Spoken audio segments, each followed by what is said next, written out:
Cuando hablamos de humor, estamos hablando de sustancias en nuestro cerebro. Pues sabrán ustedes que allí tenemos 86.000 millones de neuronas y entre ellas circulan impulsos eléctricos. En esos canalitos, aparte de impulsos eléctricos, hay sustancias que son aminoácidos. Los aminoácidos son los precursores de las proteínas que ocasionan allí ese efecto de ascensión, de placer, como de calidad de vida, que es, podríamos decir, el sentirse bien. ¿Cuáles son las endorfinas encargadas de eso? Hay tres principalmente, son la dopamina, la serotonina y la oxitocina. Ahora, si tenemos que tener estas tres para sentir placer, ¿cómo podemos contribuir a que estén presentes allí, circulando entre nuestras neuronas? Pues uno de los capítulos que hemos desarrollado con énfasis en Pensemos es el de la alimentación. Entonces yo les voy a hablar algunos de los alimentos que sirven como aminoácidos o que contienen estos aminoácidos, para producir las endorfinas. Vamos a mirar cuál produce la serotonina. El pollo, el pescado, el huevo, las nueces, el maní. ¿Cuál produce la dopamina? Por excelencia, la endorfina del placer. Dos muy sencillos que están generalmente en nuestra dieta, la avena y el plátano. La oxitocina se produce a partir del consumo de chocolate, muchas hierbas, hierbabuena, eneldo y perejil. Y un datico adicional con la que tenemos al lado, pues la miel, aparte de ser un alimento, de ser un antibiótico, de ser muy deliciosa, produce serotonina y si nos tomamos una cucharadita antes de acostarnos, es probable que nos ayude a tener un plácido sueño. Estas personas, además del ingrediente de la dieta que ya vimos en la diapositiva anterior, realizan deporte y el deporte, sobre todo realizado en un nivel exigente, ese sí que produce buenas sensaciones. Entonces los ciclistas más parcos, si usted le pregunta al final de una buena etapa, le va a responder: he tenido buenas sensaciones, el más parco. Pero eso no es lo que responde Rigoberto Urán. Rigoberto usa su lenguaje coloquial, usa los términos del barrio, del pueblo, y es un verdadero genio del chiste y de ese placer que se produce cuando se encuentran los amigos. Y al lado derecho tenemos la imagen de Alfonso Flores Ortiz, ciclista santanderiano, reunido con su técnico, seguramente haciendo una gran broma. Pero ¿por qué lo digo? Además de que está vinculado a esta tierra y en el caso mío a la familia, porque Alfonso Flores producía verdadero placer el estar con él. O sea, el chiste, el humor podía durar toda la noche en una grata conversa. Entonces, evocaciones muy gratas. Bueno, estos son los personajes inteligentes, astutos de la carrera, pero esto se cultiva en casa. Entonces, esta la titulé Juegos que son amores, porque jugar, ejercitarse, explorar en el mundo del conocimiento y de las habilidades con nuestros hijos alimenta esa clase de sociedad en la que pretendemos todos también llegar a tener buenas sensaciones. Ahora pasemos a uno de los personajes más representativos del humor internacional. Es Charles Chaplin. Una de sus frases célebres es que por graves que estén las cosas, mantengamos el humor. ¿Quién lo decía? No lo decía alguien que hubiera nacido en cuna de oro. Vive el abandono de su padre, la enfermedad mental de su madre, de orfanato en orfandato, con mucha pobreza, pero cada vez se sobreponía con humor. Y pues por supuesto no fue comediante desde el comienzo, aunque estuvo influenciado por sus padres que trabajaban en el mundo del espectáculo, pero fue mandadero, vendedor callejero, soplador de vidrio y otros oficios. Podríamos decir que todos estos oficios configuraron parte de las habilidades que tendría también más adelante como actor, para poder representar la sociedad, que es también la habilidad que logran tener los actores. Este es su personaje Charlotte, el que más conocemos de Charles Chaplin. Apareció en 1914 en la película Ganándose el pan, y Charles Chaplin siempre mantuvo una posición política al respecto, o sea, criticaba la miseria y el hambre en el mundo. Y en ese mismo año, ojo a este dato, rodó más de 35 cortometrajes. ¿A qué me quiero referir con esto? Que efectivamente tenían muchísimas endorfinas funcionando. Por lo prolífico que fue, por esa capacidad de trabajar tantísimo, no sé cómo hacía, y de ahí en adelante pues ya podríamos revisar esa lista larga, enorme de producción de Charles Chaplin. Y aquí tenemos a otro de los más representativos del humor y de la comedia. Sin embargo, he titulado La paradoja de Robin Williams porque pues recordamos cómo murió, que murió triste. Y aquí tenemos el testimonio de uno de sus amigos y colegas. Dice: Robin era una tormenta eléctrica de genio cómico. En relación con las neuronas y lo que sucede allí, pues es de verdad una tormenta eléctrica. Nuestras risas eran el trueno que la sostenía. Era un amigo y no puedo creer que se haya ido.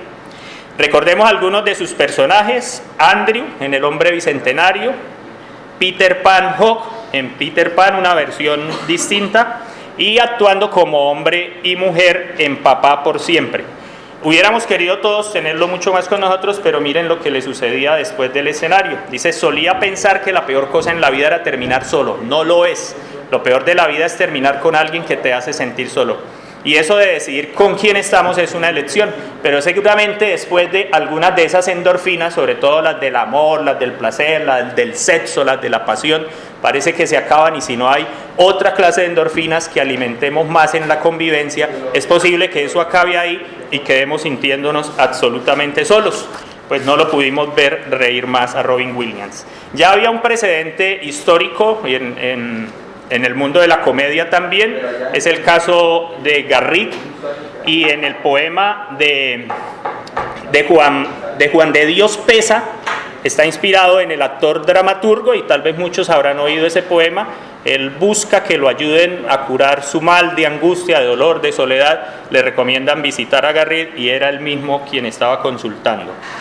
Bueno, uno del humor nacional. Entonces, los más veteranos recuerdan, yo alcanzo a recordar, no soy tan veterano, no, mentira, sí, soy veterano, Humberto Martínez Salcedo. ¿Quién fue? Fue principalmente productor de radio, locutor, también profesor de radio en varias universidades, pero era un periodista mordaz, lleno de sátira, lleno de humor político, pero le salió un mal chiste el hijo, porque vemos un hijo, pues, no quiero usar calificativos, pues ustedes ya saben la historia del hijo Néstor Humberto Martínez. Uno se roba el corazón de los colombianos y queda en nuestra mente como representando al pueblo, y aquí tenemos al otro, que aquí es embolado por Heriberto de la Calle, y podríamos decir que Néstor Humberto Martínez representa más bien, o es ícono de esa mafia que lo asesinó. Entonces, otra paradoja, nos dañaron el chiste. Recordando a Quino, voy a decirles cuál es el nombre de Quino: Joaquín Salvador Lavado Tejón. Por más de 10 años nos entregó los dibujos de Mafalda, llenos de acidez, de humor político, que nos hacían reír, pero que también nos ponen como preocupados, como tristes de ver un mundo que de muchas maneras va de mal en peor, en lo ambiental, en lo social, y ese humor lo que nos debe dar es conciencia para actuar. Esto es un trabajo que realizó una artista italiana, y fue poner a personajes del mundo político y del mundo religioso en la situación de estar en el baño. Yo quiero recordar con esto una anécdota chistosa, y es que un amigo tenía que presentar un discurso y lo mandó a digitar, y en una parte del discurso decía: cargando con el peso de la vida diaria. La digitadora se comió la R, y si él lo hubiera leído sin que el público lo tuviera, no había ningún problema. El problema es que todos tenían el discurso en la mano, entonces todos le gritaban: lea bien, lea bien. Y pues es un chiste que sale, pero que es también, todos cargamos con el peso de la vida diaria, incluso en el baño a veces pensamos qué va a suceder durante el día, y cargamos también con las decisiones que tomamos, eso lo llevamos muchas veces en la conciencia. El entrañable Flaquito Agudelo. Entonces, es un personaje muy similar. Yo creo que la vida de muchos comediantes es parecida. El Flaquito también es de una cuna humilde. Mientras se volvía comediante reconocido, también tuvo que trabajar en otras cosas. Era tornero y pues representaba a un personaje que era Jaimito, que era un niño muy gracioso. Hacer humor, lo de hacer humor con los propios defectos. Aquí tenemos a Mandíbula. Y en el caso de Mandíbula, pues el hecho de ser feo era lo que le permitía realizar aquella actuación. Y el Mocho Sánchez, pues le faltaba un bracito, pero tenía un defecto adicional que es también una paradoja, y es que el Mocho, por una broma que le hizo el Flaco Agudelo en alguna ocasión, no le volvió a hablar en toda la vida. Entonces parece que detrás del escenario tenía muy mal humor. Entonces son otras de las paradojas del humor. Dice Mario Moreno: la primera obligación de todo ser humano es ser feliz. La segunda es hacer feliz a los demás. Listo, eso todo bien. Y Mario Moreno produjo más de 50 películas. pero también detrás de cámaras se le acusa de ser tirano, de ser agresivo, de no ser tan buena gente, ni de cumplir con ese postulado que enunciamos ya en la diapositiva anterior. El buen humor y la felicidad de los hijos. Cuando nos jugamos el buen humor, que debe ser un humor auténtico, no fingido, ni solamente posado para las cámaras, ni para el WhatsApp, pues seguramente estamos cumpliendo, también ayudando a aligerar ese peso de la vida diaria y ayudándole a nuestros hijos a entrar en una sociedad más simpática, más amable, más chévere, y promover que todo esto que aprendemos se vuelva real en sus vidas, esas endorfinas se vean brillar en sus ojos. Aquí tenemos Chespirito, un personaje que está todavía en nuestras vidas, que sigue en la televisión, que lo ven nuestros hijos. ¿Cuál fue la astucia de Roberto Gómez Bolaños? Dice: Superman y Batman no son héroes porque son todopoderosos. Al ser todopoderosos no pueden tener miedo. Entonces dice, héroe es el Chapulín Colorado. ¿Por qué? Porque tiene miedo. Es un verdadero héroe porque es consciente y lo supera. Describía el Chapulín Colorado, Roberto Gómez Bolaños, dice: se muere de miedo porque es torpe, tonto, débil, pero aún consciente de esas diferencias, enfrenta el problema. Es un héroe y además pierde, y es otra característica de los héroes que pierden. Luego sus ideas triunfan en el tiempo.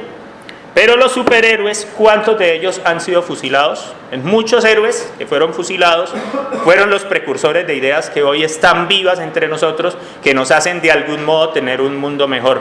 Yo los invito a ser héroes y ayudar a otros a ser héroes en la vida cotidiana, a esos que a veces acusamos de tontos o de débiles o de lentos, pues son los que están teniendo ideas. Ahí vemos a Darwin con la camiseta de Superman, pero yo sé que todos nosotros estamos en ese plan de superar el miedo diario y de hacer de este mundo un mundo mejor. Gracias.